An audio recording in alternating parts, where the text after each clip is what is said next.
So Aaron, one of the things I noticed was actually last week I was out scouting some fields with a grower, and the grower admitted that they've got some resistance problems. And we were out in the field, we were seeing all kinds of escapes and lots of wild oats within the rows.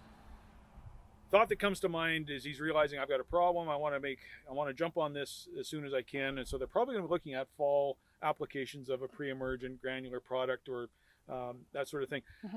How would you approach that, I guess, to set yourself up for success, looking at managing the resistance and using Avidex Fortress, whatever, within your program?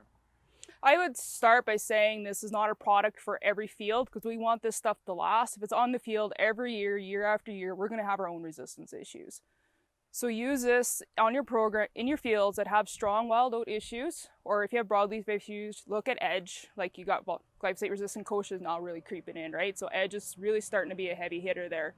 So if you put your Avidex, your edge out in the field this fall, that's less reliant on your in-crops for next year, and it's just another mode of action on that field. And the majority of fields today have not seen a group 3 or a group 8. Right.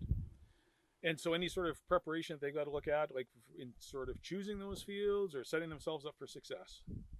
Go after your highest cash crops. So canola, peas are definitely, a lot easier to swallow that extra cost per se.